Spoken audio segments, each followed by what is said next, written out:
Okay, everybody, I'm here with David Mahalik from ShelfGenie. Thanks for joining us today, David. I appreciate it. Absolutely my pleasure. I appreciate the offer. All right, one of those brands that I'm a little bit more comfy with because we've done a couple of deals together, which is always exciting. So thank you Yes. for your help and all your support. You're one of the good guys in this business, sir.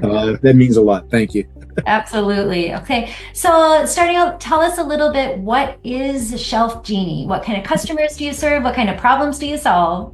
Yeah, so we are in the storage solution space for kitchens, baths, pantries, and truly it could even be like offices and closets and garages if there's existing cabinetry. We're Okay. not changing out the cabinetry. We're using the existing cabinetry and basically designing and fabricating the storage solutions into whatever it is the customer is looking to change. All right, very good, very good. And talk a little bit about the neighborly umbrella and how that supports ShelfGenie. I can never avoid that, right? Like you guys No. apply it, and I wouldn't want to. I can actually put a personal spin on it too, because I began with ShelfGenie before we were a part of Neighborly. Oh, And so okay. when we were acquired by Neighborly, coming from the corporate world, typically somebody acquires your company, it's not good Right. future. But I am pleased to tell you, fast forward today, without a doubt, Neighborly and ShelfGenie both are the best companies I have ever been affiliated with. They have such a passion, Neighborly does, such a passion for ensuring the brands and the franchise owners are successful. Wow, what an amazing testimony. This isn't your first rodeo, right? Not at all. Not You're at with all. me. We've been around this for a while. We've been doing this for a while. Yeah, I almost feel like the serendipity of that all was too good for me. So That's awesome. Very good. Okay, well, talk a little bit about the franchise owners, what ShelfGenie is looking for in an owner, yeah, and also what your successful owners, because you have several in your system, what they look like. What's that avatar? I'm asked that question a lot, and the way I typically answer that, Lisa, is I tell them I'm kind of looking for a big picture person, somebody that wants to build an enterprise. They want to scale something. They want to work on the business, not in it. In our business model, the boots on the ground are the designers and the installers. Okay. Yep. The designers go into the home and they do the consultation for the homeowner or with the homeowner. And in essence, they are your salespeople. And the Right. installers do final measurements and install. We're not looking for our owners to be full-time designers and installers. We want them to be adept at building, leading, and managing these small teams day to day. There is an exception to that. We're very conducive to husband and wife teams. So if you have a scenario where, say, the husband wants to be the owner in the business and the wife wants to be a designer, perfectly fine. We have no problems with that. Another component of the enterprise building, and this is something where we're very different than all the other Neighborly brands, is we are very much a multi-territory opportunity. For new owners, we're awarding 2, 3, or 4 territories right out of the gate. So that ensures that new owners are starting to build that enterprise with a minimum of 250,000 households and maybe Wow. up to and over 500,000 households. So talk a little bit about the investment around that. For those of you that are watching, we always talk about item 7. That's the portion of the franchise disclosure document that talks about total investment into the business. It includes franchise fees.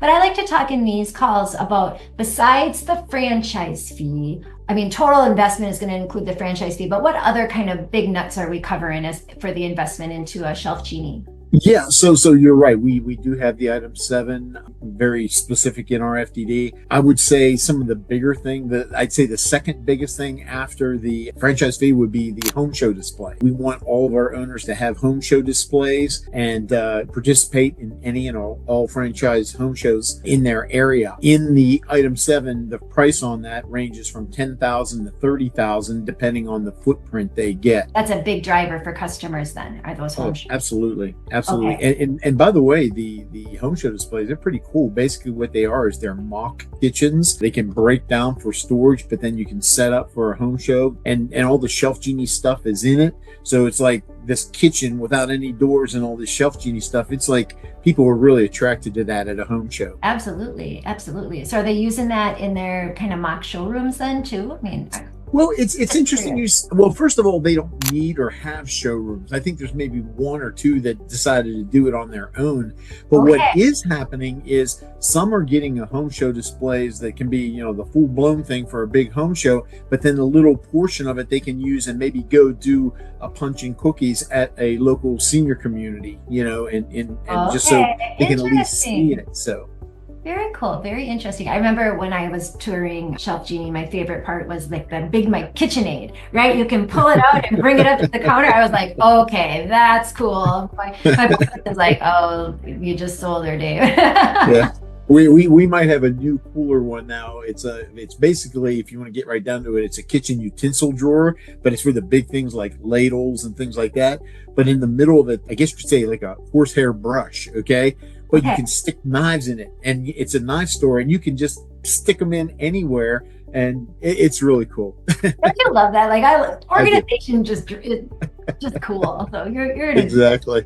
cool industry. All right. So talk a little bit then. We talked about the item 7. Let's talk about the numbers and how you reflect in your item 19. Again, for those of you that are watching, item 19 is that portion of the FDD where a franchisor can talk about revenue generated for the previous calendar year in the business. Now, depending on the industry, you're going to get different markers. And so talk about ShelfGenie and how you guys break down your item 19 to help us with business planning and futuring. I'm really glad you asked that question because I'm proudly say that I think the ShelfGenie item 19 is probably one of the most transparent in the entire franchise industry.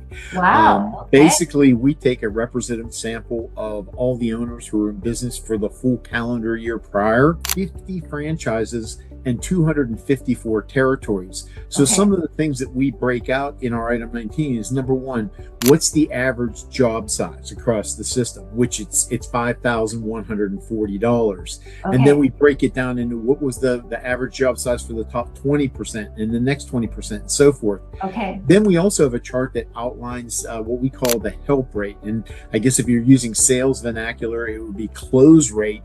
But for all 50 franchises, 254 territories, it was like, I don't know the exact numbers, like 13,000 something appointments and 6,992 actual jobs. So that's where we get our help rate of 53%. And that's just an average. Okay. Oh, that's cool. Then That's a the great number to share. I mean, that's yeah, and something then that- I'll tell you what's absolutely the best part about the item 19 is at the very end of it, we literally list every single one of those 50 franchise owners and what they did in the previous year. How, where they located, how many territories they have, what was their revenue per territory, what was their cost of goods sold, so it is as thorough as you can get, and it really tees candidates up beautifully for the validation calls. That's perfect. Thank you so much. Yeah. Other brands watching out there and lurking in the corners, pay attention. That's what I should go that way. That's what we want, right? We want as much transparency as possible. We're not trying to do a gotcha and a catch-ya. We're trying to say,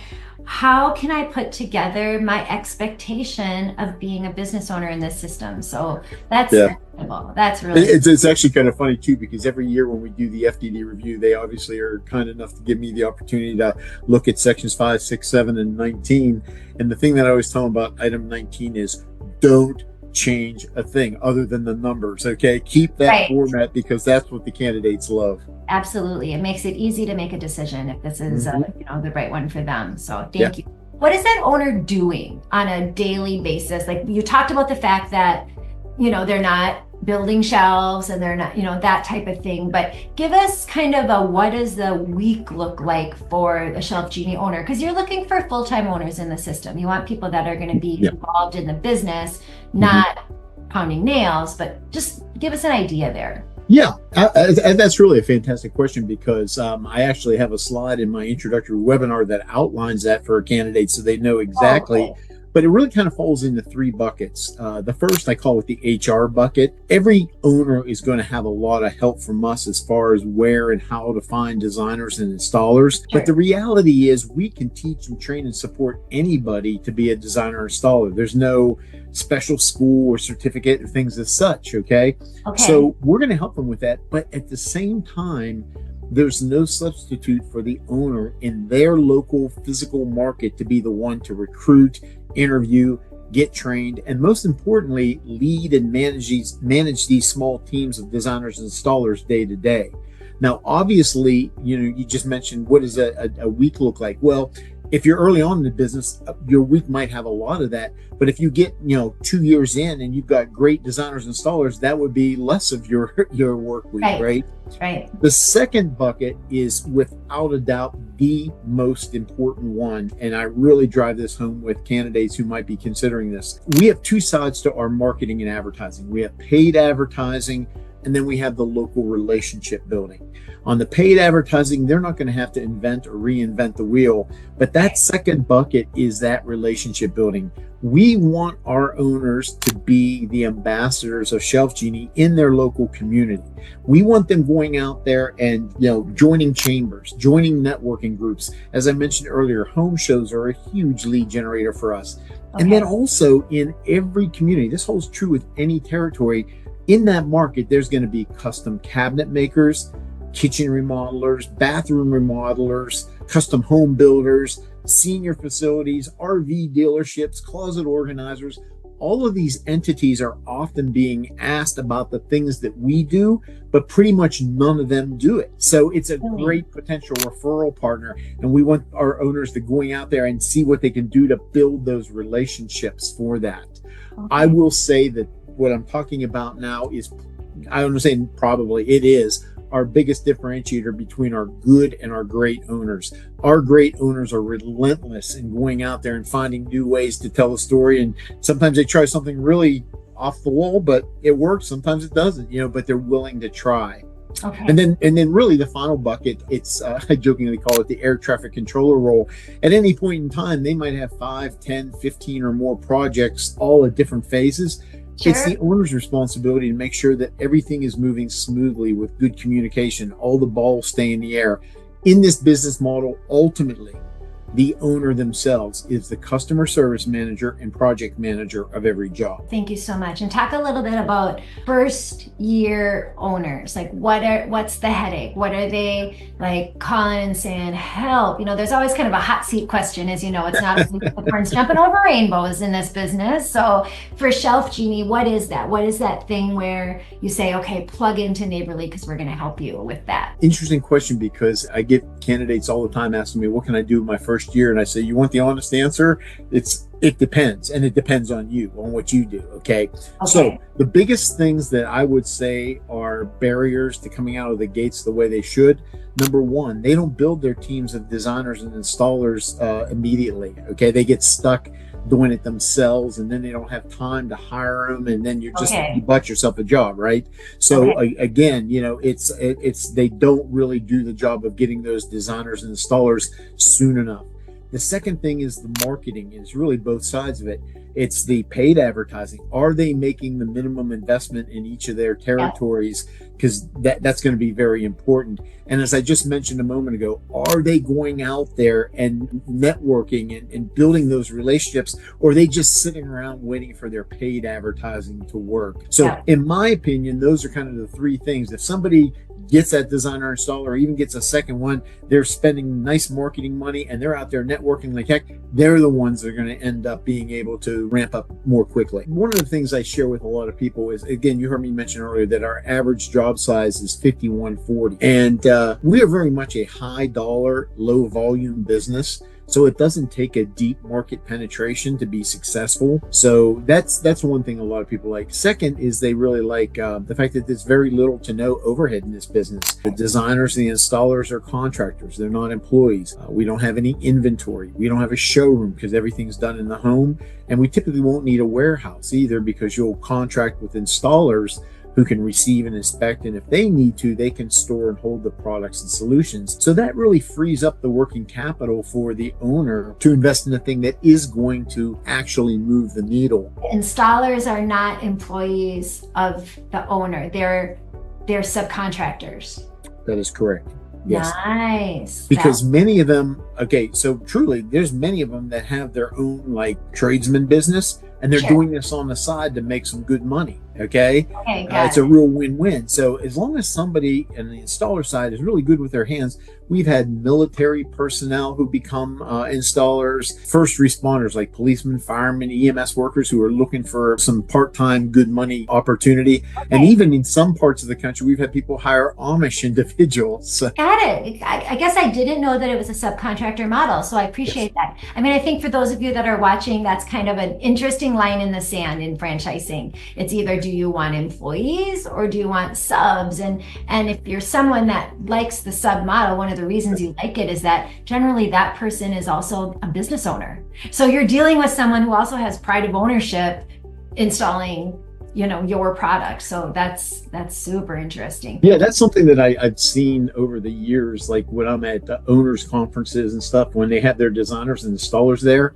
But one really cool thing is seeing the designers and installers having the same passion for what we do in our products and solutions and how we do it as much as the owner. So that's really pretty cool. There was one more thing too I wanted to make sure I shared because Sure, it's so please. important to your viewers. The one thing to talk about ShelfGenie is that we do not have any direct competition. Okay. Nobody does what we do, how we do it, the quality of our services, the quality of our products, and the scale on which we do it. So we design right there in the home. Our designers are basically interviewing the homeowner. We don't even have a catalog. We're not just picking from a catalog and putting stuff here, there, and everywhere.